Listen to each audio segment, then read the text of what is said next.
Hi friends, அடுத்தப்புறமா என்னன்னு பார்க்கலாம். இப்போ பார்த்தீங்கன்னா, நீத்துவோட காலை யாரோ உடைச்சிருக்காங்க. ரெஸ்டாரண்ட்டெல்லாம் வந்து எரிச்சிருக்காங்க அப்படின்னு சொல்லிட்டு, ரவி பார்த்தீங்கன்னா, நம்ம முத்து ஷர்ட்டெல்லாம் புடிச்சு, முத்துவ வந்து கண்டபடி பேசி விட்டுர்றாரு. ஆனா, நம்ம மீனாவும், முத்தும் எவ்வளோ எடுத்து சொல்றாங்க. "நான் கண்டிப்பா மிரட்டினேன். ஆனா, இந்த தப்ப நான் செய்யல" அப்படின்னு சொல்லி, முத்து எவ்வளோ சொல்லியும் பார்த்தீங்கன்னா, ரவி வந்து ரொம்ப கோவமா பேசிட்டு போறாரு. "எனக்கு நல்லது பண்றேன்னு சொல்லிட்டு, எனக்கு பிரச்சனையில மாட்ட வச்சுட்டல்ல, உன்ன மறக்கவே மாட்டேன்" அப்படின்ற மாரி ரொம்ப எமோஷனலாவும், கோவமாவும் நம்ம முத்துவ பார்த்து ரவி பேசிட்டு போனத நெனச்சு, முத்துவும் பார்த்தீங்கன்னா, ஒரு கட்டத்தில வந்து ரொம்ப ஃபீல் பண்ணிட்டுருக்காரு. ஆனா மீனாவும், நம்ம முத்தோட அப்பாவும் பார்த்தீங்கன்னா, முத்து வந்து இத செஞ்சிருக்க மாட்டாங்க அப்படின்ற மாரி யோசிக்கிறாங்க. நடுவுல மனோஜும் பார்த்தீங்கன்னா, ரவிய வந்து ஏத்தி விட்டுக்கிட்டே இருக்காரு. விஜயா சொல்லவே வேண்டாம். எப்பவும் போல பார்த்தீங்கன்னா, முத்து மேல பழி சொல்றது, அவர் செய்யாத தப்புக்கு அவர் மேல சொல்றது, இதையே வந்து வழக்கமா வச்சுட்டுருக்காங்க. அந்த மாரியான சீன்ஸ் தான் இன்னைக்கும் காமிச்சிருக்காங்க. அடுத்து பார்த்தீங்கன்னா, இப்ப நீத்துக்கு வந்து ஆப்ரேஷன் பண்ணணும். அவங்க வீட்லருந்து யாரும் வரலன்னு சொல்லி ரவிக்கு கால் பண்ணி கூப்பிடுறாங்க. ரவியும் போய் அங்க போறாரு. நம்ம நீத்துக்கு வந்து குணமாகுற வரைக்கும் பார்த்தீங்கன்னா, ரவி தான் கிட்டேருந்து பார்த்துக்கிற மாரியே ஒரு சிச்சுவேஷன்ல வந்து ரவி இருக்கிற மாரி காமிக்க போறாங்க. இப்போ ஆப்ரேஷன் பண்றது, அதுக்கப்புறம் வந்து சாப்பாடு ஊட்டி விடுறது, எல்லாமே பார்த்தீங்கன்னா, இதுக்கப்புறம் ரவி பண்ண மாரியான சிச்சுவேஷன் தான் வரப்போது. இந்த நீத்து கால் உடைஞ்சதும் ரெஸ்டாரண்ட் எரிஞ்ச விஷயம் வந்து நம்ம ஸ்ருதிக்கு வந்து மீனா மூலமா வந்து தெரிய வருது. தெரிஞ்சு ஸ்ருதியும் பார்த்தீங்கன்னா, ரொம்பவே ஷாக் ஆகுறாங்க. "என்ன மீனா சொல்றீங்க? யார் இப்படிலாம் பண்ணா? எனக்கு அவ மேல கோவம் இருந்துச்சு. ஆனா ஒரு பொண்ணு இப்படிலாம் பண்ணலாமா? யார் இது?" அப்படின்ற மாரி ரொம்ப கோவமா ஸ்ருதியும் கேட்குறாங்க.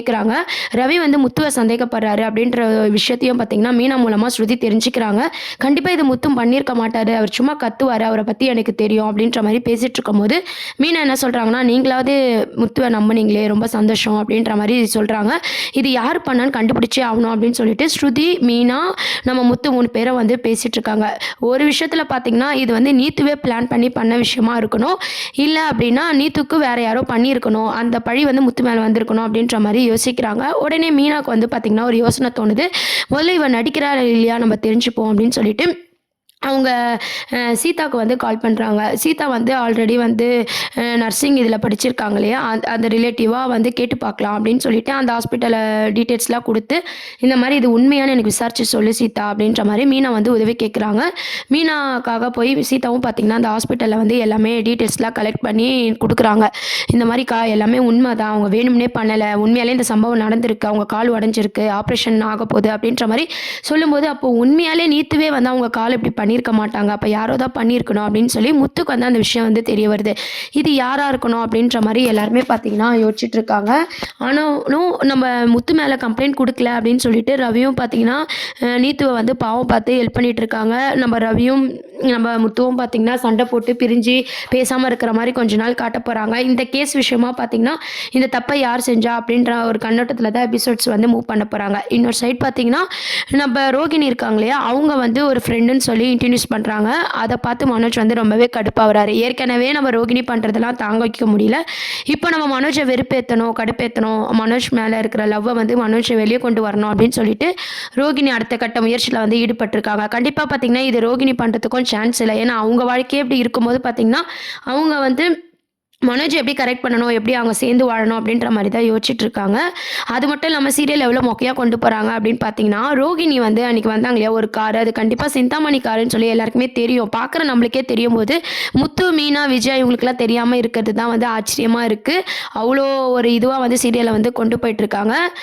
நம்ம ரோகிணி என்னதான் மாட்டுனாலும், அதுக்கு வந்து அப்படியே பெருசா அவங்களுக்கு தண்டனை கிடைக்கும் அப்படின்ற மாரிலாம் நம்ம யோசிச்சுட்டு இருந்தோம். கடைசியில பார்த்தீங்கன்னா, ரோகிணியோட வில்லித்தனத்தையே வந்து தொடர்ச்சியா வந்து அவங்க வில்லித்தனம் பண்ற மாரியே காமிச்சுட்டு இரிட்டேட்டிங்கா வந்து கொண்டு போயிட்டுருக்காங்க.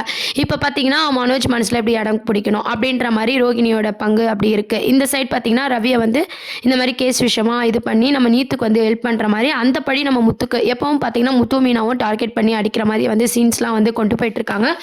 அடுத்த ப்ரோமோவும் பார்த்தீங்கன்னா, இத பேஸ் பண்ணி தான் இருக்கு. என்ன ஆக போகுதுன்னு சொல்லி நம்ம வெயிட் பண்ணி பார்ப்போம். நீங்க யாரா இருக்கோம்னு நினைக்கிறீங்க அப்படின்றத கீழ கமெண்ட் செக்ஷன்ல சொல்லுங்க. ஸ்ருதியோட அப்பாவா இருக்கிறதுக்கு நெறைய சான்சஸ் இருக்கு. ஏன்னு பார்த்தீங்கன்னா, நம்ம ஸ்ருதி வந்து நம்ம மீனா அன்னைக்கு பேசும்போது பார்த்தீங்கன்னா, ஸ்ருதியோட அப்பா வந்து ரொம்ப கோவமா பேசியிருப்பாரு. கண்டிப்பா விட மாட்டேன். என் பொண்ணு வாழ்க்கை அவளால தானே கெட்டுச்சு, விட மாட்டேன் அப்படின்ற மாரி அவரு எதனா வந்து நீட்டோட ரெஸ்டாரண்ட்ட எரிச்சு இத மாரி பண்றதுக்கான வாய்ப்பு நெறைய இருக்கு. ஏன்னா, ரோகிணி கண்டிப்பா இத பண்ணியிருக்க மாட்டாங்க. முத்துவும் இத பண்ணல அப்படின்ற பட்சத்துல பார்த்தீங்கன்னா, கண்டிப்பா ஸ்ருதியோட அப்பா பண்ணியிருக்கணும், இல்ல நீத்துவே போய் சொல்லியிருக்கணும் அப்படின்ற கண்ணோட்டத்துல தான் பார்க்க வேண்டியது இருக்கு. ஆனா, சீதா விசாரிச்சு சொல்றது மூலமா நீத்துக்கு உண்மையிலேயே அடிபட்டிருக்கு. நம்ம ரவி ஹெல்ப் பண்ண போறாங்க. இந்த விஷயம் தெரிஞ்சும் ஸ்ருதி பார்த்தீங்கன்னா, இன்னும் ரவிக்கும், ஸ்ருதிக்கும் வந்து பிரச்சனை வந்து ஸ்ட்ராங் ஆக போகுது. இப்போதைக்கு ஸ்ருதியும் ரவியும் வந்து சேர போகிறது கிடையாது. ஹாஸ்பிட்டலுக்கு போய் ரவியை பார்க்கலாம், நீத்துவை பார்க்கலாம் அப்படின்னு ஸ்ருதி போகும்போது பார்த்தீங்கன்னா, ரவியும் நீத்துவும் வந்து க்ளோஸாக இருக்கிற மாதிரியான சீன்ஸ்லாம் காமிச்சு, இன்னும் ஸ்ருதியோட கோவம் வந்து அதிகமாக இருக்கிற மாதிரியான எபிசோட்ஸ் தான் மூவ் பண்ண போகிறாங்க. ஒரு பக்கம் ரோகிணி சீன், ஒரு பக்கம் நீத்து சீன் அப்படின்னு சொல்லி ஒரு வில்லித்தனமான ஒரு சீரியலை வந்து 2 வில்லிங்களை போட்டு வந்து கொண்டு போயிட்டுருக்காங்க. நடுவில் பார்த்தீங்கன்னா ரவியும் பார்த்தீங்கன்னா முத்துவ ரவியும் தான் அந்த சீரியலே வந்து க்ளோஸாக இருந்தாங்க. இப்போ அவங்களையும் பிரித்து கொண்டு வந்துட்டாங்க.